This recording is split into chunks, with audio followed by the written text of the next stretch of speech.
दोस्तों, ये कहानी है एक बे औलाद औरत की। जिंदगी का हर सुख और आराम उसके पास था, लेकिन औलाद नहीं थी। किसी के ले जाने पर वो एक पीर साहब के यहाँ औलाद की मन्नत मांगने जाती है, तो पीर साहब उसको रात वहीं ठहर जाने के लिए कहते हैं। उस रात को वो औरत उन परिस्थितियों में से होकर गुजरती है जिन्हें वो सारी उम्र नहीं भूल पाती। एक रहस्यमयी खतरनाक रात की कहानी। ये उन दिनों की बात है जब मेरी आधी जवानी उफान पर थी और पूरे गांव में मेरी खूबसूरती के चर्चे थे। यूं तो मेरे सारे रिश्तेदार मुझे अपने घर के आंगन में ले जाना चाहते थे, मगर मेरे चचेरे आसिफ के दिल की हालत बड़ी ही अजीब थी। शमीम ने अपने घर वालों को साफ कह दिया था कि मैं आयशा से ही शादी करूंगा, वरना सारी उम्र कुंवारा रहूंगा। शमीम की जिद के आगे पूरे घर वालों ने हथियार डाल दिए। फिर एक साथ लेकिन उल्लास भरे माहौल में मेरी शादी हो गई। मैं शमीम के घर आकर बहुत खुश थी। मेरे पति शमीम बहुत ही सुंदर और होशियार थे और हमारी बिरादरी के तमाम लोग हमारी जोड़ी को देखकर बेमिसाल करार देते थे, मगर हमारे कुछ रिश्तेदार हवस और बुरी निगाह से भी देखते थे। हमें ऐसे लोगों की कोई परवाह नहीं थी। हम दोनों मियाँ बीवी में बहुत ज्यादा अंडरस्टैंडिंग थी और मेरे ख्याल में इसी तरह से हमारी शादीशुदा जिंदगी बहुत हंसी खुशी से गुजर रही थी। उस दौर में जब बहुत कम लोगों के पास पैसा था, लेकिन हमारे पास कोठी, कार और कई एकड़ खेती की जमीन थी। दिन सुख शांति से गुजर रहे थे, लेकिन एक चीज की कमी बहुत खलती थी। मैं औलाद जैसी नेमत से अभी तक महरूम थी। शादी को हुए पूरे 5 साल का लंबा अरसा बीत चुका था, लेकिन उम्मीद की कली अब तक नहीं खिली थी। मैंने अपनी समझ से बहुत बेहतर इलाज करवाया, रुपए पैसा पानी की तरह बहा दिया, टोना टोटका भी करवाया, लेकिन मेरी कोख हरी न हो सकी। ढेर सारी जायदाद का कौन वारिस होगा? आने वाली नस्लें कैसे आएंगी? आखिर कब तक मेरा पति सब्र करेगा? फिर जिंदगी के आखिरी दिन कैसे गुजरेंगे? ऐसी सोच अक्सर मुझे उदास कर जाती थी और मैं घंटों बदनसीबी पर आंसू बहाती रहती थी। इसीलिए मुझे उदास और सोच से घिरा देखकर मेरा पति मुझे तसल्ली देता रहता था, लेकिन औलाद न होने का दुख मुझे अंदर ही अंदर खाए जा रहा था। मैं गीली लकड़ी की तरह सुलगती रहती थी। मेरी इच्छा और महरूमी और उदासी को देखकर शमीम ने मुझे मेरी माँ के पास भेज दिया था। मेरी माँ एक दूर दराज गाँव में रहती थी। मेरे गाँव में मेरी सारी सहेलियाँ थी, लेकिन सरीका मेरी सबसे गहरी और अच्छी सहेली थी। सरीका की शादी हालांकि मेरे बाद हुई थी, लेकिन उसके आंगन में 2 फूल खिले हुए थे। जब मैं सरीका के घर गई तो उसके बच्चों को देखकर मेरे मन में बच्चों से महरूमी का आहास और भी बढ़ गया था। सरीका मेरी पुरानी सहेली थी। उसने मेरी दिल की हालत फौरन भाप ली थी। वो मुझे तसल्ली देते हुए कहने लगी, खुदा पर भरोसा रखना चाहिए। आसमानों पर रहने वाली हस्ती एक दिन जरूर तुम्हारे आंगन में फूल खिलाएगी। मैं तुम्हें एक बुजुर्ग के पास ले जाऊंगी। उनका आस्ताना यहाँ से कुछ मील ही दूर है। उनके पास जाकर अक्सर औरतों की मुराद पूरी हो जाती है। कई औरतों को औलाद उनकी दुआ के नतीजे से हुई है। परेशान होने की कोई बात नहीं है। एक सुबह वो खूब बन सवर कर आ गई और मुझे पीर साहब के पास चलने को कहा। मैंने पूछा, सरीका, कि हम शादी में जा रहे हैं, जो तुमने इतना भड़कीला लिबास पहन रखा है। मैं उसकी बात सुनकर खिलखिला उठी, क्योंकि मैं उसे गवार औरत ही समझती थी, मगर बात बड़े पते की कही थी। वो मुस्कुराकर बोली, वहाँ पर काफी लोग होते हैं। अच्छा लिबास आदमी की शख्सियत उजागर कर देता है। मैं सादा लिबास पहनकर पीर साहब के आस्ताने की तरफ चल पड़ी। हम जब पीर साहब के आस्ताने पर पहुंचे तो वहाँ भारी भीड़ लगी हुई थी, जिसमें मर्दों के बजाय औरतों की तादाद ज्यादा थी और हर तरफ औरतों ने एक से एक बढ़कर लिबास पहन रखा था। वो पीर साहब का आस्ताना कम और औरतों का मीना बाजार ज्यादा नजर आता था। पीर साहब का घर एक बड़ी हवेली थी। पीर साहब की 2 खूबसूरत बीवियां रंगीन पलंगों पर विराजमान थी। कई नौकरानियां पीर साहब की बेगमों की सेवा में लगी हुई थी। मैं उन बेगमों की शाही ठाट बाट देखकर हैरान रह गई। उन नौकरानी में से एक खास किस्म की नौकरानी ने हमारा हाल चाल जाना और आने की वजह पूछी। मैंने उसे अपनी बदनसीबी की दास्तान सुनाई और अपनी ख्वाहिश का इजहार किया, तो वो कहने लगी, बीबी, घबराने की कतई जरूरत नहीं। तुम खाली दामन लेकर आई हो, लेकिन दामन में मुराद भरकर यहाँ से जाओगी। हमारे पीर साहब रोते हुए लोगों को पल भर में खुश कर देते हैं। तुम कुछ मिनट इंतजार करो, मैं पीर साहब से तुम्हारे लिए टाइम लेकर आती हूँ। मैं इंतजार करने लगी। थोड़ी देर बाद वो नौकरानी चली गई। मैं बड़ी शांति से पीर साहब की करामत का इंतजार करती रही।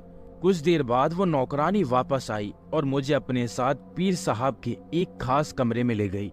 कमरा क्या था, एक खूबसूरत डाइनिंग रूम था जिसके दरो दीवार से खुशबुओं की भिन्न भिन्न महक आ रही थी। नौकरानी ने बाअदब होकर पीर साहब को मेरे आने का मकसद बताया। पीर साहब ने मेरी तरफ देखा तो मैंने हल्का सा घूंघट निकाला हुआ था। क्या नाम है तुम्हारा? पीर साहब ने सीधा मुझसे पूछा। आंखों में आंखें डाल मैंने शर्म के मारे नजरें झुकाते हुए कहा, मेरा नाम आयशा खान है। देखो आयशा, हम फकीर लोगों से शर्म कैसी, घूंघट हटाओ और हमारी तरफ देखो। रौबदार लहजे में पीर साहब ने हुक्म दिया तो मैंने डरते डरते घूंघट उठा दिया। बहुत खूब, कुर्बान जाऊं इस कायनात के मालिक पर जिसने इतनी खूबसूरत चीज बनाई। पीर साहब ने मेरा खूबसूरत चेहरा देखकर कहा और मैं शर्म से पानी पानी हो गई। एक गैर मर्द के मुंह से अपनी तारीफ सुनकर मेरे दिल की धड़कनें तेज हो गईं। अपने पति के अलावा मेरा किसी आदमी से पाला नहीं पड़ा था। आयशा, आज की रात तुम्हें यहाँ रुकना पड़ेगा। मैं रात के किसी पहर तुम्हारे लिए ताबीज पढ़ूंगा। मेरे पीर मुर्शिद ने चाहा तो बहुत जल्दी तुम्हारी गोद हरी हो जाएगी। पीर साहब ने अपना हुक्म सुनाकर मेरी तरफ देखा। उनका हुक्म न मानना नामुमकिन था। औलाद की ख्वाहिश मेरे दिल में बहुत शिद्दत से जाग उठी थी। ठीक है पीर साहब, हम यहीं रुक जाएंगे, मैंने कह दिया। मेरी बात सुनकर पीर साहब खुश हो गए थे। उन्होंने नौकरानी को बुलाया और हुक्म दिया, इन्हें मेहमान खाने में पहुंचा दिया जाए। अच्छा सरकार, नौकरानी ने ताबेदारी से कहा और मुझे एक खास कमरे में छोड़कर चली गई। नौकरानी के बाहर जाते ही मैं सरीका के पास चली गई और उसे बताया कि पीर साहब कोई ताबीज लिख कर देंगे। सरीका खुश हो गई और बोली, आयशा, तुम बहुत ज्यादा खुशकिस्मत हो कि पीर साहब ने इतनी जल्दी ताबीज लिख देने के लिए हामी भर ली, वरना औरतों को तो पीर साहब के आस्थाने पर कई कई चक्कर लगाने पड़ते हैं, वो भी ताबीज लिखवाने के लिए, फिर कहीं जाकर काम बनता है। बातें मत बनाओ और मेरे लिए खाने पीने का बंदोबस्त करो, भूख के मारे पेट में चूहे कूद रहे हैं। अच्छा हुजूर, ये कहकर सरीका बाहर की तरफ चली गई और मैं बच्चों के हसीन सपनों में खो गई। रात का खाना खाने के बाद पीर साहब की हवेली में गुप्त अंधेरा छा गया। पीर साहब के कमरे में एक लालटेन जल रही थी। जब पीर साहब ने मुझे अपने कमरे में बुलाया तो लालटेन की हल्की रोशनी में मुझे पीर साहब का चेहरा बहुत ही भयानक नजर आया। वो एक पलंग पर बैठे कुछ पढ़ रहे थे। मैं खौफ के मारे सहमकर एक चारपाई पर बैठ गई। पीर साहब के चेहरे की भयानकता और खौफनाक निगाहों के साथ उनके अंदर छिपा शैतान अंधेरे के बावजूद साफ नजर आ रहा था। पीर साहब का खौफनाक रूप देखकर मैं उस वक्त को याद कर रही थी जब मैंने दहलीज के बाहर कदम रखा था। पीर साहब की खौफनाक निगाहें लगातार मेरे जिस्म में उलझी हुई थी। रात आहिस्ता आहिस्ता गहरी होती जा रही थी और मैं परेशानियों के मझधार में डूबती जा रही थी। मुझे अपनी उमंगों और ख्वाहिशों की बेल सिर चढ़ती नजर आ रही थी। फिर अचानक मेरा दिमाग अंधेरे में घिरता चला गया। मैं नीचे ही नीचे गहराइयों में गिरता महसूस करने लगी। खुद रात का न जाने कौन सा पहर था जब मैंने अपने गले पर किसी के हाथ को महसूस किया। मैंने हड़बड़ाकर आंखें खोल दी। देखा तो पीर साहब मेरे गले को सहला रहे थे और उनकी आंखों में हवस टपक रही थी। वो शैतान के माफिक बहक गए थे। पीर साहब, ये क्या है? मैंने झुलझुलाकर पूछा। पीर साहब ने होठों पर उंगलियां रखकर मुझे खामोश होने का इशारा किया, मगर मेरे अंदर की औरत अब जाग उठी थी। मैंने पूरी ताकत से उस खबीस को परे धकेल दिया और वहां से भाग उठी। रात का डरावना सन्नाटा छाया हुआ था, मगर मेरे अंदर न जाने कौन सी ताकत आ गई थी जो मुझे ऐसा करने पर उकसा रही थी। मैंने हिम्मत नहीं हारी और वीरान और सुनसान खेतों में से होती हुई भागती चली गई। हर तरफ अंधेरे की चादर फैली हुई थी और आखिरी रातों का चांद अपना मातम मना रहा था। भागते हुए उस पीर के रूप में शैतान का भयानक चेहरा मेरे दिमाग में था। रात का सन्नाटा जरा माहौल देखकर मेरे मन में बच्चों की इच्छा खुद ब खुद दम तोड़ गई थी। खेतों और गलियारों के पेड़ जिन और भूतों की तरह नजर आ रहे थे। खौफ और दहशत के मारे मेरा पूरा जिस्म पसीने से तर हो गया था। धड़कनें बेकाबू होती जा रही थी। चारों तरफ सन्नाटे का आलम था और मैं भागती जा रही थी कि रास्ते में एक बहुत बड़ा कब्रिस्तान आ गया। कब्रिस्तान को सामने पाकर मेरे दिल की धड़कनें कुछ और बढ़ गईं, लेकिन दूसरे ही लम्हे मेरी नजर कब्रिस्तान में बने एक मकान पर पड़ी। उस मकान में हल्की हल्की रोशनी की किरणें थी। वो किसी जिंदा इंसान की निशानदेही कर रही थी। रोशनी देखकर मेरी जान में जान आई और दिल को कुछ हौसला मिला। मैं भागती भागती उस मकान के अंदर चली गई। मगर वहां का मंजर देखकर मेरे गले में से एक तेज चीख निकल गई। एक भयानक खौफनाक शक्ल वाली औरत लंबे लंबे बाल बिखरे कफन में लिपटे एक बच्चे को लोरी सुना रही थी। मैं उल्टे पांव पीछे को भागी, लेकिन वो खौफनाक औरत न जाने किस तरह मेरे सामने आ खड़ी हुई। उसकी शक्ल निहायत ही खौफनाक और भयानक थी और आंखों से शोले निकल रहे थे। बच्चे को अब उसने बालों से पकड़ रखा था और बच्चे का कद नीचे की तरफ बढ़ता जा रहा था। अचानक उसने क्रूर और भयानक दहाड़े लगाना शुरू कर दी।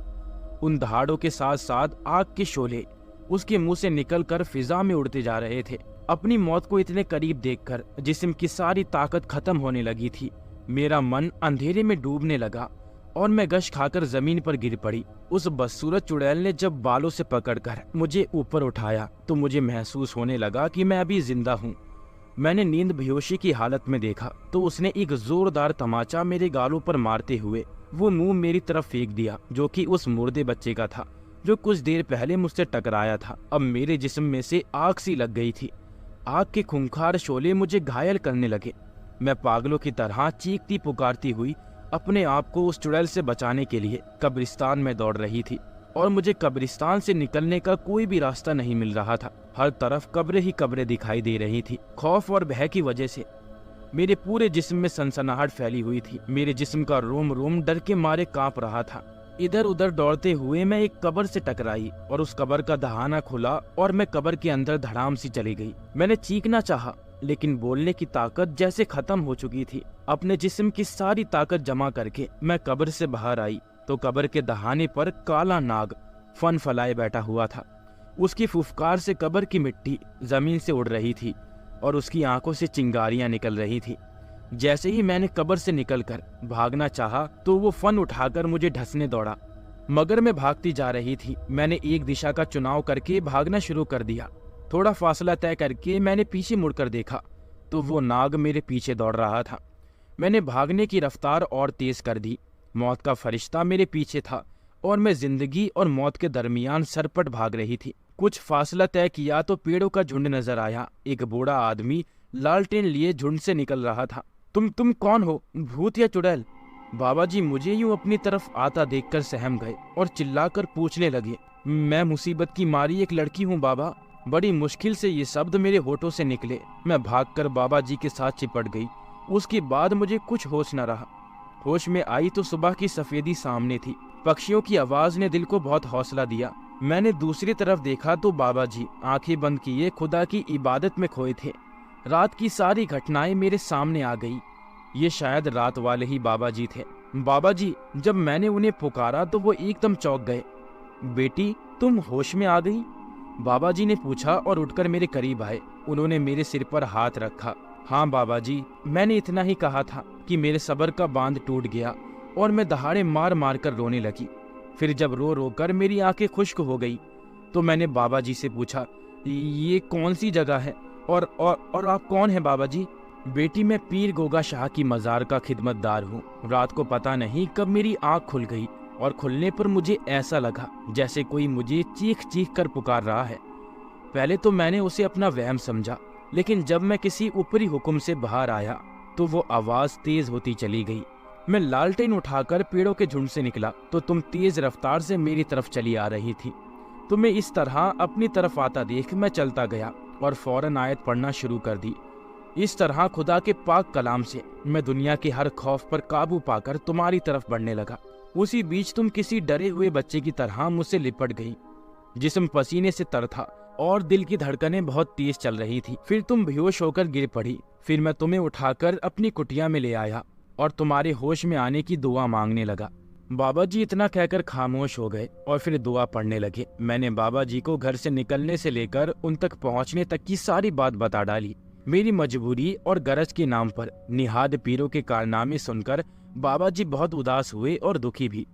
मैंने बाबा जी से कब्रिस्तान के बारे में पूछा तो वो कहने लगे, यहाँ पर कोई कब्रिस्तान तो है ही नहीं। कुछ दूर शमशान जरूर है जहाँ कई भूत प्रेत या चुड़ैलों के रहने का सुना गया है। लगता है तुम अंधेरे में भटक कर उधर चली गई होगी। ये सब उनकी ही करनी लगती है। लेकिन याद रखना बेटी, जब कभी भी जिंदगी में कोई परेशानी आए तो अल्लाह पाक का कलाम पढ़कर तुम उस मुश्किल पर काबू पा सकती हो। अल्लाह पाक के कलाम में बड़ी ताकत होती है बेटी। जिन और भूत अल्लाह पाक का कलाम सुनकर कोसों दूर से भाग जाते हैं।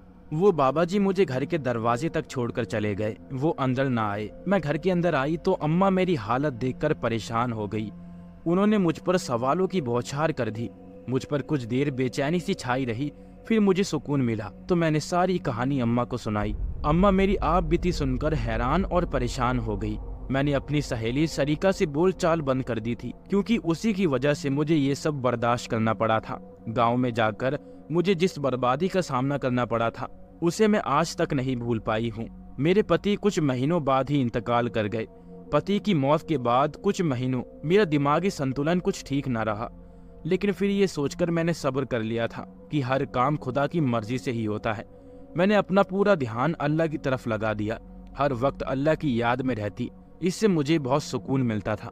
धीरे धीरे मेरा दिल दुनिया के हंगामों से उजाट होता चला गया। मैंने तन्हाई अपना ली थी। मेरे पति की क्योंकि काफी जायदाद थी, इसलिए कई तरह के रिश्तेदार हमदर्दी जुटाने के लिए आ गए थे। मगर मैं जानती थी कि हमदर्दी के पीछे असली मकसद जायदाद हथियाना ही है। मेरे पति अपनी जिंदगी में ही तमाम जायदाद मेरे नाम कर गए थे। मैंने किसी भी रिश्तेदार को घास नहीं डाली। मेरे तमाम रिश्तेदार खिसियानी बिल्ली की तरह मुझे नोचने की मिसाल से मेरे अंदर हजार तरह के ऐब निकालने लगे। मैंने कोई परवाह नहीं की, क्योंकि पैसा जिसमें बड़ी ताकत होती है वो मेरे पास था। मेरे पास बेतहाशा पैसा था। पैसे के बल पर मेरा हर काम पलक झपकते हो जाता था। कई साल बाद जब मैं अपने गांव अपनों से मिलने गई तो बाबा जी से भी मिलने गई थी, जहां पहुंचकर खौफ से मेरा दिल बुरी तरह से धड़कने लगा। कई साल गुजर जाने के बावजूद कब्रिस्तान की वो खौफनाक रात मेरी आंखों के सामने आ गई थी। मैंने एक लड़के से बाबा जी के बारे में पूछा तो पता चला कि वो पिछले साल ही इस जहां को छोड़ गए थे। बाबा जी के इंतकाल का सुनकर मुझे दिली सदमा हुआ। वो मेरे रक्षक थे। मैंने बाबा जी की कब्र के बारे में पूछा तो वो लड़का मुझे साथ लेकर चल पड़ा। बाबा जी की कब्र पर मैंने फातिहा पढ़ी तो मेरे आंखों में से आंसू मचल गए।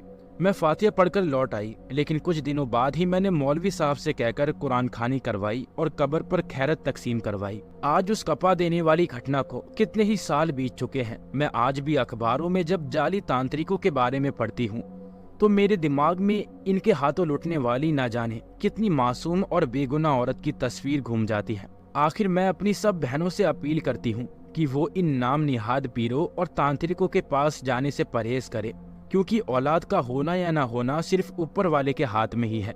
दूसरा कोई ऐसा जादू मुझे नहीं मिला जो हाथ लहरा कर किसी को औलाद दे सके। दोस्तों, आशा करता हूँ आपको ये कहानी पसंद आई होगी। अगर आपको ये कहानी पसंद आई है तो वीडियो को लाइक करके चैनल को सब्सक्राइब कर दे, ताकि आगे आने वाली कहानी आपको सबसे पहले सुनने के लिए मिले।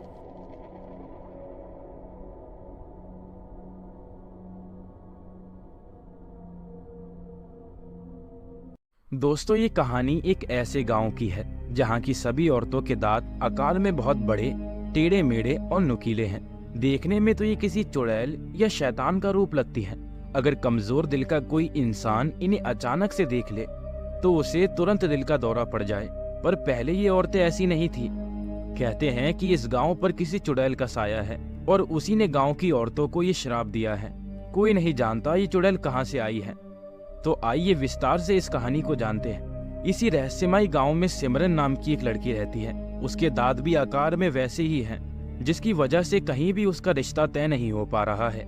लोग उसके दांत देखकर ही डर जाते हैं और रिश्ता तोड़कर चले जाते हैं। अब तक ऐसे अनगिनत रिश्ते टूट चुके हैं, जिसकी वजह से सिमरन अब बहुत उदास रहने लगती है। उसकी ये उदासी उसकी बूढ़ी दादी से देखी नहीं जाती, जिनका नाम राधा है। गांव में सभी लोग उन्हें राधा माँ बुलाते हैं।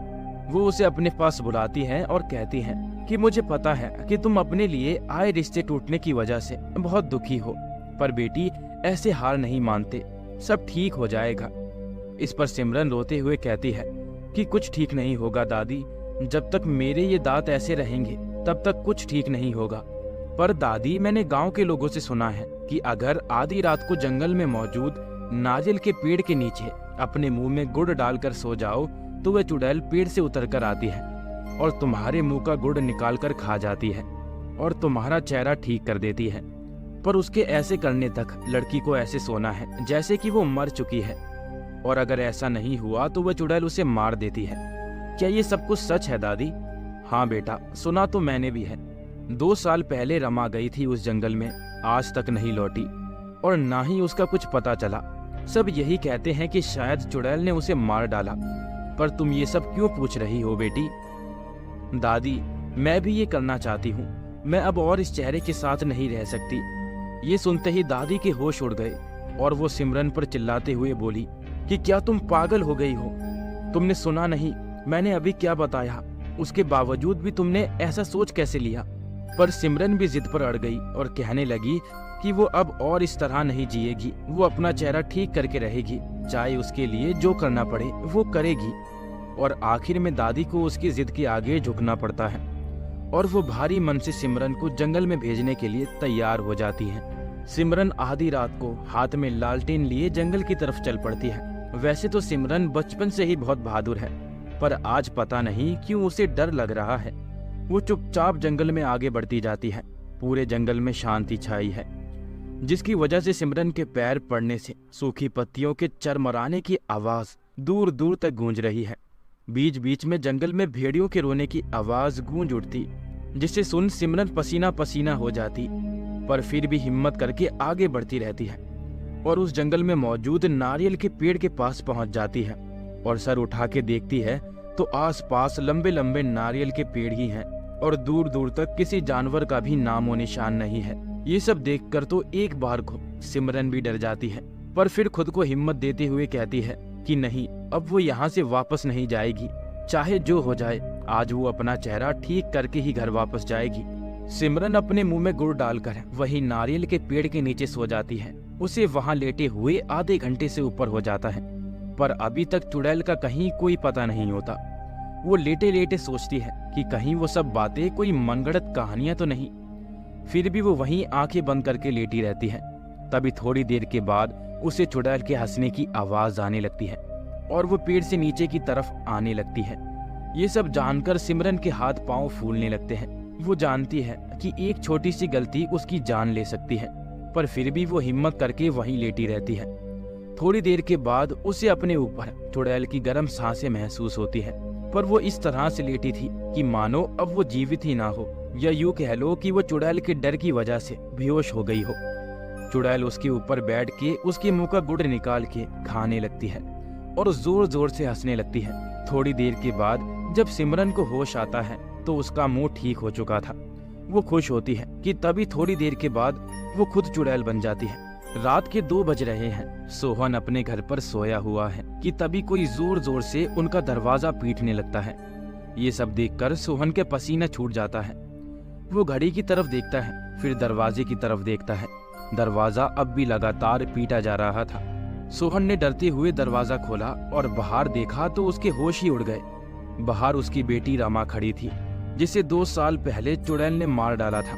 रमा कहती है, क्या हुआ बाबा, आप ऐसे क्या देख रहे हैं मुझे?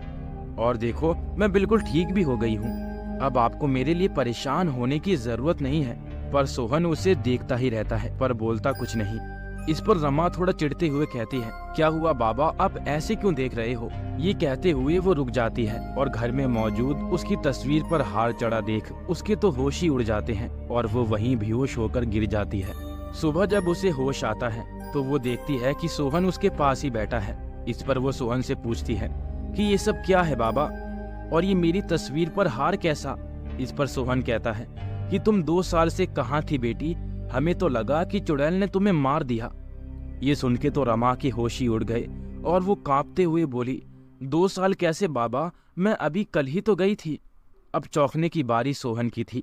दोनों थोड़ी देर तक ऐसे ही चुपचाप बैठे रहते हैं। फिर थोड़ी देर बाद सोहन कहता है, इन सब सवालों के जवाब तो अब राधा माँ ही दे सकती है, क्योंकि उन्हें ही उस चुड़ैल और उस पेड़ की ज्यादा जानकारी है। चलो उनके पास। और वो लोग राधा माँ के घर की तरफ चल देते हैं। जब वो लोग राधा माँ के घर पहुँचते हैं तो देखते हैं कि राधा माँ बहुत परेशान है और रो रही है। इस पर जब सोहन उनसे पूछता है कि क्या हुआ, तो वो खुद को संभालते हुए सिमरन से जुड़ी सारी बात बता देती है। जब सोहन उन्हें अपने आने की बात बताता है तो उसे सुन के वो और रोने लगती है और कहती है कि मुझे पता चल गया कि सिमरन के साथ क्या हुआ है। इस पर सोहन उनसे पूछता है तो राधा माँ कहती है कि चुड़ैल का अलग ही रहस्य है। वो जिसके मुंह का गुड़ खाती है उसी के शरीर में प्रवेश कर लेती है और दूसरा शरीर मिलने पर पहले वाले को छोड़ देती है। पहले वो रमा के शरीर में थी और रमा 2 साल चुड़ैल बनके नारियल के पेड़ पर रही, पर जब 2 दिन पहले उसे सिमरन का शरीर मिला तो उसने रमा को छोड़ दिया और सिमरन के शरीर में चले गई। इसीलिए भी सिमरन घर वापस नहीं लौटी। ऐसा बोल के वो रोने लगती है और रमा सुन खड़ी सब सुनती रहती है। फिर थोड़ी देर बाद सोहन कहता है कि मैं सिमरन को वापस लेकर आऊंगा, क्योंकि उसी की वजह से मेरी बेटी वापस लौटी है। क्या कोई रास्ता नहीं है राधा माँ? इस पर राधा माँ कहती है कि रास्ता तो है, पर उसमें बहुत खतरा है। तुम्हारी एक गलती जानलेवा साबित हो सकती है। इसके बावजूद क्या तुम तैयार हो? इस पर सोहन कहता है कि हाँ, मैं तैयार हूँ। तो राधा माँ उसे अपनी योजना के बारे में बताती है। अगले ही दिन आधी रात को सोहन अपने एक दोस्त राजू के साथ गाड़ी से निकल पड़ता है। राजू उससे पूछता है कि हम कहाँ जा रहे हैं, तो सोहन उससे कहता है कि थोड़ी ही देर में तुम्हें सब पता चल जाएगा, और गाड़ी चलाता रहता है। थोड़ी देर बाद वो लोग जंगल वाले रास्ते से गुजरते हैं, जिसे देखकर राजू डर जाता है और डरते हुए कहता है, क्या तुमने इस रास्ते के बारे में नहीं सुना जो यहाँ से जा रहे हो? पर सोहन कुछ नहीं बोलता। इस पर राजू को गुस्सा आ जाता है और वो सोहन पर चिल्लाते हुए पूछता है कि आखिर तुम मुझे बताओगे कि हम कहाँ जा रहे हैं? इस पर सोहन एक गहरी सांस लेते हुए कहता है कि हम मुर्दा घर जा रहे हैं, एक डेड बॉडी लेने। और फिर वो उसे विस्तार से सारी बात बता देता है, जो राधा माँ ने उसे बताया था। ये सब सुन के तो राजू डर जाता है और डरते हुए पूछता है, अगर उस चुड़ैल ने हमें कोई नुकसान पहुंचा दिया तो? इस पर सोहन उससे कहता है कि नहीं, वो चुड़ैल नारियल के पेड़ से कहीं नहीं जा सकती, क्योंकि उसे श्राप है, ऐसा राधा माँ ने कहा था। इसी तरह दोनों बातें करते हुए मुर्दा घर पहुंच जाते हैं और वहां के कर्मचारियों को पैसा देके उनसे एक लड़की की लाश ले लेते हैं। क्योंकि वो लाश लावारिस थी तो उन्हें कोई ज्यादा फर्क नहीं पड़ा। सोहन और राजू ने लाश को डिग्गी में डाला और चल पड़े जंगल की तरफ। दोनों के दिल जोर जोर से धड़क रहे थे। थोड़ी ही देर के बाद वो लोग पहुंच गए नारियल के पेड़ के पास और गाड़ी में से लड़की की लाश निकालकर उसे पेड़ के पास ले गए और उसके मुंह में गुड़ भी भर दिया और खुद थोड़ी दूर झाड़ियों में जाके छिप गए और चुड़ैल के आने का इंतजार करने लगे। थोड़ी ही देर में उन्हें चुड़ैल के जोर जोर से हंसने की आवाज आने लगी और चुड़ैल उन्हें पेड़ से नीचे आते हुए दिखी। ये दृश्य देखकर दोनों के होश उड़ गए। चुड़ैल उस लाश के मुंह से गुड़ निकाल कर खाने लगी और थोड़ी देर में ही बेहोश होकर नीचे गिर पड़ी। तभी सोहन और राजू ने देखा कि वो लाश खुद ब खुद पेड़ पर जाने लगी। इधर सिमरन को होश आया तो उसने अपने चेहरे को छुआ तो वो अब बिल्कुल ठीक थी। ये देखकर उसे बहुत खुशी हुई, पर तभी खुद को जंगल में पाकर वो थोड़ी सी डर गई और जल्दी से जल्दी अपने गांव की तरफ चल दी। तभी उसे थोड़ी दूर पर अपने गांव के सोहन चाचा दिखे और वो भाग के उनके पास चली गई और वो लोग उसे गाड़ी में बैठाकर जल्द से जल्द गांव की तरफ चल दिए। वहीं दूसरी तरफ वो चुड़ैल नारियल के पेड़ से हंसते हुए उतरी और गांव की तरफ चल दी, जैसे सालों से उसे इसी पल का इंतजार था। अब ये चुड़ैल क्या कहर मचाएगी गांव में। सुभाष अपने घर पर सो रहा होता है कि उसके घर का दरवाजा कोई जोर जोर से पीटने लगता है। सुभाष पहले तो अलसाता है, पर दरवाजा लगातार पीटे जाने की वजह से वो बेड से उतरता है और घड़ी की तरफ देखता है तो उसमें रात के 1 बज रहे होते हैं। फिर वो आने वाले को गंदी गाली देते हुए दरवाजे की तरफ बढ़ता है और दरवाजा खोलता है, पर बाहर कोई नहीं होता। वो आवाज लगाकर भी पूछता है, पर उसे कोई जवाब नहीं मिलता। वो बड़बड़ाता हुआ दरवाजा बंद करने वाला ही होता है कि तभी उसके सामने वही चुड़ैल आ जाती है। चुड़ैल को अपने सामने देखकर सुभाष के तो होश ही उड़ गए और वो धड़ाम से नीचे गिर गया और पीछे पीछे सरकने लगा। उसे ऐसा करता देख चुड़ैल एक भयंकर गर्जना के साथ अंदर आने लगी और जोर जोर से हंसने लगी। इस पर सुभाष बोला कि तुम वापस नहीं आ सकती, ये सच नहीं हो सकता, तुम तो मर चुकी थी। और वो डर से कांपने लगा। इस पर चुड़ैल हंसते हुए बोली कि मैंने कहा था ना कि मैं वापस आऊंगी, तो ले देख मैं वापस आ गई। और जोर जोर से हंसने लगी। फिर घुर्राते हुए बोली कि बहुत शौक है ना तुझे दूसरों पर पत्थर फेंकने का, उनकी आंखें फोड़ने का, तो ले तेरा ये शौक आज मैं पूरा कर देती हूँ। और ऐसा बोल के जोर जोर से हंसने लगती है। सुभाष गिड़गिड़ाने लगता है और खुद को छोड़ने के लिए कहता है, पर चुड़ैल उसकी एक नहीं सुनती और अपना एक हाथ किसी हथियार की तरह नुकीला बनाकर सुभाष की एक आंख के आर पार कर देती है, जिससे सुभाष डर से बिलबिलाने लगता है और चुड़ैल से खुद को छोड़ने की दुआई मांगने लगता है। पर चुड़ैल उसकी एक नहीं सुनती और उसे बड़ी बेरहमी से मार देती है और फिर जोर जोर से हंसते हुए वहाँ से गायब हो जाती है। सूरज को आज घर वापस लौटने में देरी हो गई थी। वैसे तो हमेशा 6 या 7 बजे तक घर वापस आ जाता था, पर आज उसे लौटने में रात के 10 बज गए थे। दरअसल सूरज कपड़ों का व्यापारी है और बाजार में उसकी खुद की दुकान भी है और वो हमेशा अपनी दुकान पर मौजूद रहता है। उसकी दुकान पर ज्यादातर बनारसी साड़ियों की बिक्री होती है, जिसकी वजह से हमेशा उसकी दुकान पर भीड़ लगी रहती है। पर हर रोज के मुकाबले आज कुछ ज्यादा ही भीड़ लगी थी उसकी दुकान पर, जिससे उसे आज बहुत मुनाफा हुआ था और इसी खुशी में वो शराब के ठेके पर चला गया और जमकर शराब पी, जिसकी वजह से उसे समय का पता ही नहीं चला। अगर दुकानदार आकर उसे नहीं बोलता कि अब दुकान बंद करने का समय हो गया, तो वो थोड़ी देर और बैठ के शराब पीता। वो दुकानदार पर चिल्लाते हुए वहां से उठकर जाने लगा, पर नशा उस पर पूरी तरह से हावी हो गया था, जिसकी वजह से उसके कदम सीधे नहीं पड़ रहे थे। फिर भी वो लड़खड़ाता हुआ अपने ही धुन में चले जा रहा था। वो जिस रास्ते से घर जाता था वो वही जंगल वाला रास्ता था, जहाँ पर वो नारियल का पेड़ था जिस पर उस चुड़ैल का साया था। सूरज वहां से निकल ही रहा था कि उसे अपने पीछे किसी औरत की आवाज आई, जो उसे उसके नाम से बुला रही थी। सूरज हमेशा से ही एक गंदी नियत का इंसान था, जिसकी वजह से उसकी गंदी नजर हमेशा औरतों पर बनी रहती थी। और इतनी रात को अपने पीछे किसी औरत की आवाज सुन के उसके मन में लड्डू फूटने लगे और वो खुशी से पीछे पलटा। पर जैसे ही वो पीछे पलटा, किसी ने भरपूर एक तमाचा उसके गाल पर मारा, जिससे वो तिलमिला के नीचे गिर पड़ा। कुछ ही पलों के लिए उसकी आंखों के आगे अंधेरा छा गया था, पर जब थोड़ी देर बाद उसे होश आया तो अपने सामने देखते ही उसकी डर से हालत ही खराब हो गई। उसकी हलक से आवाज तक नहीं निकल रही थी, क्योंकि उसके सामने वही चुड़ैल खड़ी थी। गुस्सा उसकी आंखों से अंगारों की तरह बरस रहा था। उसने घुर्राते हुए उससे कहा, क्या हुआ सूरज बाबू, पहचाना नहीं क्या? और वो जोर जोर से भयानक हंसी हंसने लगी और उसकी तरफ आगे बढ़ने लगी। पर डर की वजह से सूरज की हालत इतनी खराब हो गई थी कि वो अपनी जगह से हिल भी नहीं पा रहा था और ना ही मदद के लिए किसी को आवाज लगा पा रहा था। चुड़ैल उसकी तरफ गुस्से में दहाड़ते हुए बढ़ने लगी और बोलने लगी, क्या हुआ, डर लग रहा है? बहुत शौक है ना तुझे दूसरों को दर्द देने का, तो जब अपनी बारी आई तो डर कैसा सूरज बाबू? और ऐसा बोल के जोर जोर से हंसने लगती है। इस पर सूरज उससे गिड़गिड़ाते हुए खुद को जाने देने के लिए कहने लगा और कहने लगा कि मुझे जाने दो, मुझे माफ कर दो। इस पर चुड़ैल घुर्राते हुए बोली, तुझे जाने दो? मुझे किसने जाने दिया था? नहीं सूरज बाबू, आज मैं तुम्हें नहीं जाने दूंगी।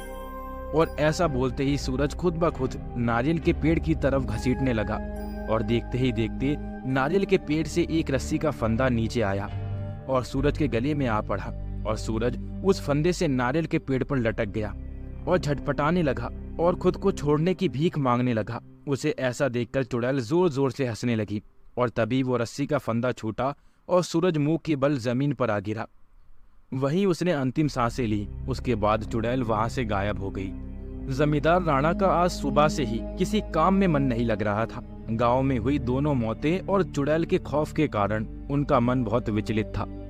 जमींदार साहब का एक बेटा भी है जो विदेश में जाकर अपनी पढ़ाई पूरी कर रहा है और इनकी पत्नी का 2 साल पहले ही स्वर्गवास हो गया था।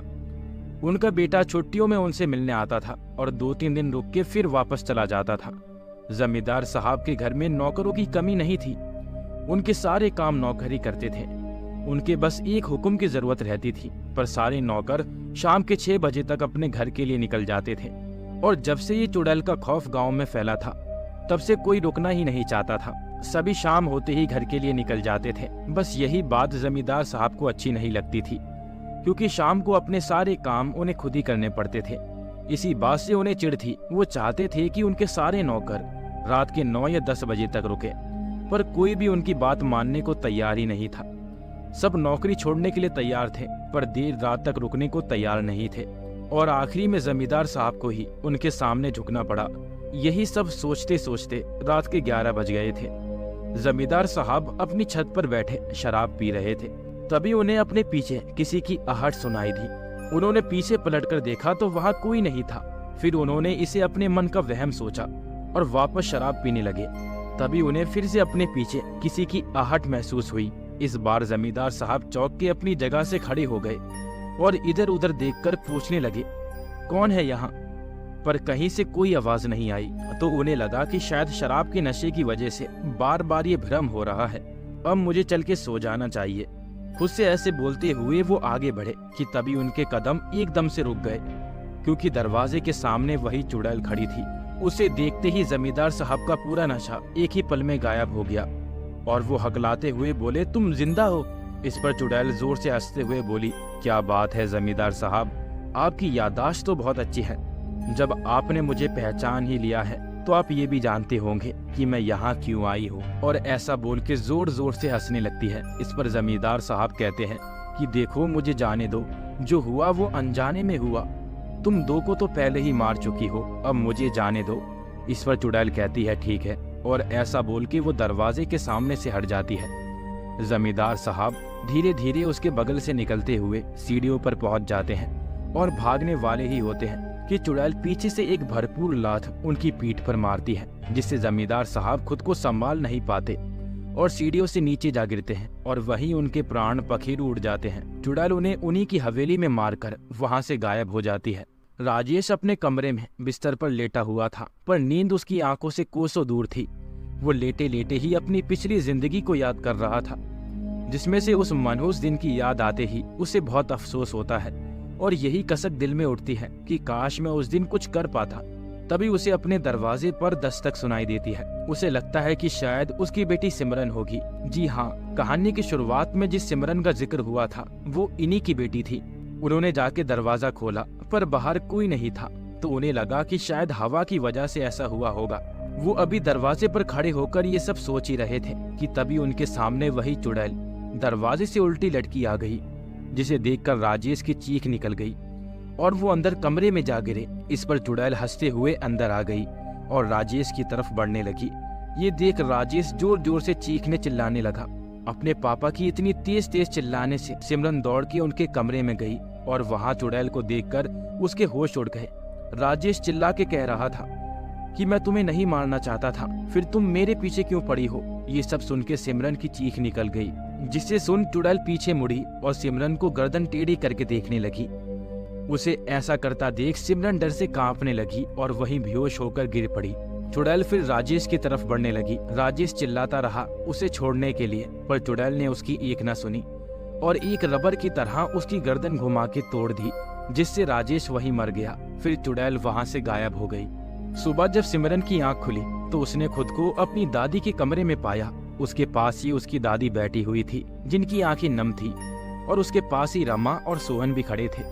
दादी ने रोते हुए बताया कि मैं जब तक तुम लोगों की चीख सुनकर वहां पहुंची बहुत देर हो चुकी थी। वो चुड़ैल तुम्हारे पिता को मार के वहां से गायब हो चुकी थी। ये सुन के सिमरन जोर जोर से रोने लगी और बोली कि मुझे भी तो उस चुड़ैल ने देखा था, फिर मैं कैसे बच गई।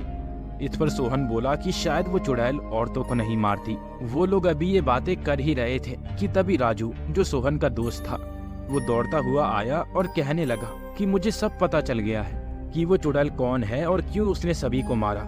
सब उत्सुकता से राजू की तरफ देखने लगते हैं। फिर राजू राधा माँ से कहता है कि राधा माँ, आपको याद है बहुत पहले अपने गांव में लीना नाम की एक औरत ना जाने कहां से रहने आ गई थी। इस पर राधा माँ कहती है, हाँ बेटा मुझे याद है, पर उसका इन सब से क्या लेना देना। वो तो फिर एक दिन ना जाने अचानक से कहीं चली गई और उसका कुछ पता नहीं लगा। इस पर राजू कहता है, पर मुझे सब पता है। बहुत पहले अपने गांव में लीना नाम की वो औरत ना जाने कहां से काम की तलाश में रहने आ गई थी। गांव के बाहर ही उसने अपनी झोपड़ी बना ली थी और वो काम के तलाश में गांव गांव में भटकने लगी। उसी सिलसिले में उसकी मुलाकात अपने गांव के जमींदार राणा साहब से हुई थी। राणा जी के खुद के कारखाने थे, उन्हें भी मजदूरों की जरूरत थी, तो उन्होंने भी लीना को काम पर रख लिया। उन्होंने लीना को अपने मुंह पर हमेशा एक कपड़ा बांध कर रखते देखा था। उसने कई बार लीना से इस बारे में पूछा भी, पर लीना हमेशा यही कहती कि मुंह पर कपड़ा बांध के रखना मेरी मजबूरी है, पर मैं काम के मामले में आपको कभी शिकायत का मौका नहीं दूंगी। लीना सच में एक बहुत ही मेहनती औरत थी। काम के मामले में भी वो कोई आनाकानी नहीं करती थी।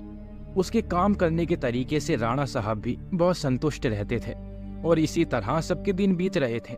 पर वो मनहूस दिन भी आ ही गया, जिसने सब कुछ बदल कर रख दिया था। एक दिन लीना अपना काम कर ही रही थी, ना जाने कहां से एक हवा का झोंका आया और लीना के मुंह पर बंधा कपड़ा खुलकर गिर गया, जिससे उसके भयंकर और लंबे नुकीले दांत बाहर दिखने लगे। वो समय दोपहर के खाना खाने का था, तो सभी मजदूर खाना खाने घर गए हुए थे, इसीलिए किसी ने लीना को ऐसे नहीं देखा। पर उसी समय न जाने कहां से राणा साहब का बेटा वहां खेलते हुए आ गया और लीना का ऐसा रूप देखकर डर गया। डर से उसकी हालत खराब हो गई, उसके मुंह से आवाज तक नहीं निकल रही थी और वो डर से थर थर कांपने लगा। उसकी ऐसी हालत देखकर लीना उसके पास गई और झुक के उसके पास बैठ के उसे समझाने लगी और उससे ना डरने के लिए बोलने लगी। पर तभी न जाने कहां से राणा साहब के लड़के में इतनी हिम्मत आ गई कि वो जोर जोर से गला फाड़ के चिल्लाने लगा। लीना उसे शांत ही करा रही थी कि तभी न जाने राणा साहब वहां पर आ गए और लीना का ऐसा रूप देख के वो भी डर से कांप उठे। पर उनके वहां आने से पहले ही उनका लड़का डर से बेहोश हो गया था। राणा साहब झुककर उसे उठाने लगे पर वो नहीं उठा, जिसे देख राणा साहब का गुस्सा 7वें आसमान पर पहुंच गया। उन्हें लगा कि उनका बेटा अब कभी नहीं उठेगा। वो गुस्से में लीना की तरफ पलटे और उससे गरजते हुए बोले कि वो उनके बेटे के साथ अभी क्या करने वाली थी। लीना को ऐसे सवाल की उम्मीद नहीं थी और वो डर भरी नजरों से राणा साहब की ओर देखने लगी। उसकी तरफ से कोई जवाब न पाकर राणा साहब गुस्से से तिलमिला उठे और जाके लीना का गला दबाने लगे और उससे बार बार एक ही सवाल पूछते कि वो यहाँ किस मकसद से आई है। लीना उन्हें बार बार समझाती रही, खुद को छोड़ने के लिए मनाती रही, पर राणा साहब ने उसकी एक न सुनी। राणा साहब ने जल्दी ही अपने सभी दोस्तों को बुला लिया, जिसमें सूरज, सुभाष और सिमरन के पापा धीरज भी शामिल थे। वो लोग लीना को लेकर जंगल में चले गए और वहां ले जाकर उसी नारियल के पेड़ के नीचे उसे बांध दिया। वो रोती रही, चिल्लाती रही, उसे छोड़ दो, वो यहाँ से बहुत दूर चले जाएगी और फिर कभी लौट के वापस नहीं आएगी। सिमरन के पापा राजेश ने भी कहा जब वो इतना बोल रही है तो उसे जाने ही देते हैं, पर किसी ने भी उनकी एक ना सुनी। वो लोग उसे डायन, चुड़ैल और पता नहीं क्या क्या उपाधियां देने लगे और साथ ही साथ गंदी और भद्दिया गालियां देने लगे। तभी सुभाष ने एक पत्थर उठाया और उसे लीना को दे मारा, जो सीधा उसकी एक आंख पर जा लगा और तुरंत ही उसकी एक आंख बाहर निकलकर जमीन पर गिर पड़ी और वो दर्द से तड़प उठी। इतना सब होने के बाद भी किसी को उस पर तरस नहीं आया। सिमरन के पापा राजेश को ये सब अच्छा नहीं लग रहा था, पर उन्हें पता था कि यहाँ उनकी कोई सुनने वाला नहीं है। तभी न जाने कहां से सूरज एक रस्सी लेकर आ गया और उसे लीना के गले में बांधकर वहीं नारियल के पेड़ से लटका दिया। वो चिल्लाती रही कि वो बचपन से ही ऐसी है, कोई चुड़ैल नहीं है, उसके ये दांत पैदाइशी हैं, पर किसी ने उसकी बात नहीं मानी। राणा साहब ने वो रस्सी सूरज के हाथों से छुड़वा दी, जिससे वो सीधा मुंह के बल नीचे आ गिरी और वहीं उसने आखिरी सांसें ली। मरते हुए उसने इस गांव को ये श्राप दिया कि यहाँ की सारी औरतों के दांत उसी की तरह लंबे नुकीले हो जाएंगे। यहाँ पर जन्म लेने वाली सारी लड़कियां अब मेरी तरह ही रहेंगी और मैं तुम लोगों से अपना बदला लेने जरूर वापस आऊंगी। और इतना बोल के उसने दम तोड़ दिया। राणा साहब और सबने मिलकर वहाँ एक गड्ढा खोदा और लीना को वहीं दफना कर चले आए और गांव में ये अफवाह फैला दी कि वो खुद से काम छोड़कर कहीं चले गई। ये उसकी आत्मा थी जिसने एक एक करके सभी से बदला लिया था। इस पर सिमरन रोते हुए बोली कि मेरे पापा तो उसे नहीं मारना चाहते थे, फिर उसने मेरे पापा को क्यों मारा। इस पर सोहन उसके सर पर हाथ फेरते हुए बोला कि भले ही तुम्हारे पापा ने उसे नहीं मारा, पर वो भी तो वही उन्हीं लोगों के साथ थे जिन्होंने उसे मारा। इस पर सिमरन जोर जोर से रोने लगी। रमा उसे संभालने लगी। तभी इतनी देर से खामोश दादी ने उससे पूछा कि उसे ये सब कैसे पता। तो राजू ने बताया कि सूरज मरने से पहले उसे शराब के ठेके पर मिला था और जब बातों ही बातों में चुड़ैल का जिक्र आया तो उसी ने मुझे ये सब बताया। अब सभी वहाँ पर खामोश बैठे थे। सभी को अब चुड़ैल के लिए बहुत बुरा लग रहा था और उससे हमदर्दी हो रही थी। और दादी ने कहा कि शायद अपना बदला लेने के लिए आज तक वो चुड़ैल बन के भटक रही थी और आज उसका बदला पूरा हो गया। अब उसकी आत्मा को शांति मिलेगी। और वहाँ मौजूद सभी ने उसकी आत्मा की शांति के लिए ईश्वर से दुआ मांगी।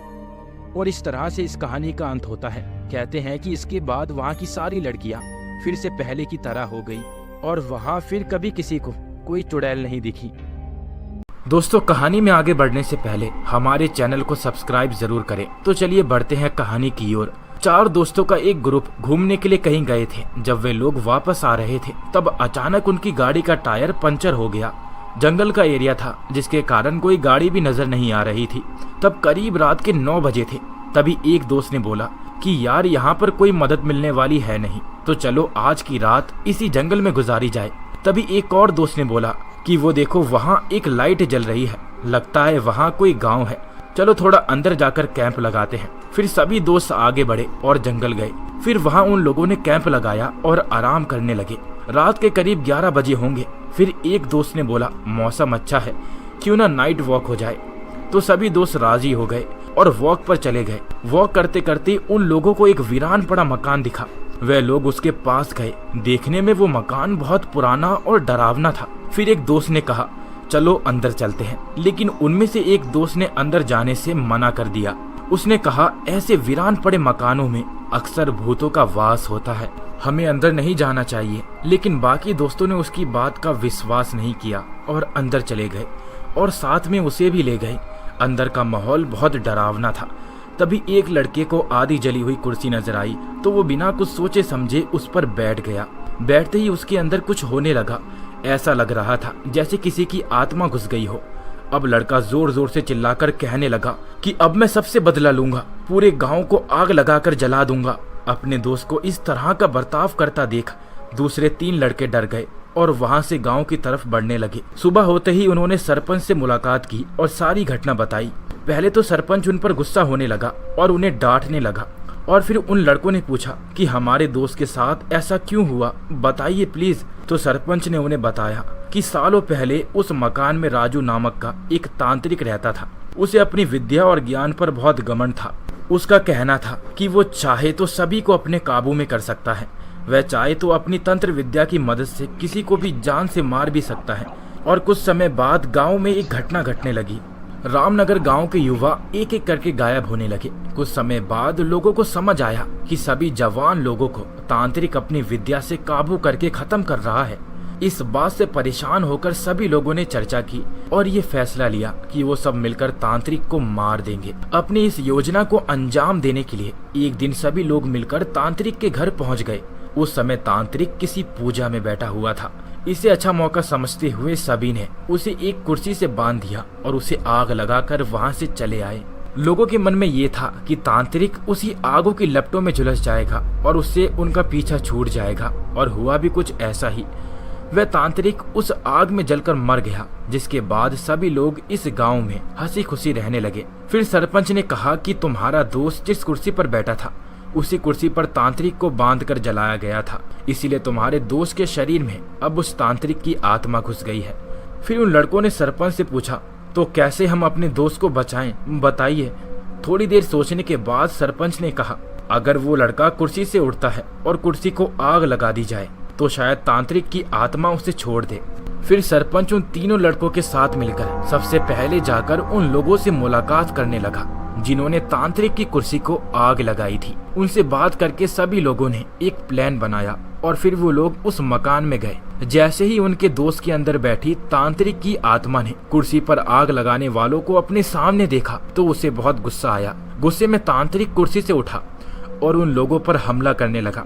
फिर प्लान के मुताबिक इस मौके का फायदा उठाकर उन तीनों लड़कों ने तांत्रिक की उस कुर्सी पर आग लगा दी। कुर्सी पर आग लगते ही तांत्रिक उनके दोस्त के शरीर को छोड़कर चला गया और वह लड़का ठीक हो गया और वो लोग वहां से चले गए और कहानी यहीं पर समाप्त होती है। तो दोस्तों, कहानी पसंद आई हो तो चैनल को सब्सक्राइब करें और वीडियो को लाइक और शेयर जरूर करें। अभी मैं लेता हूँ आपसे अलविदा। मिलेंगे एक और नई डरावनी कहानी में।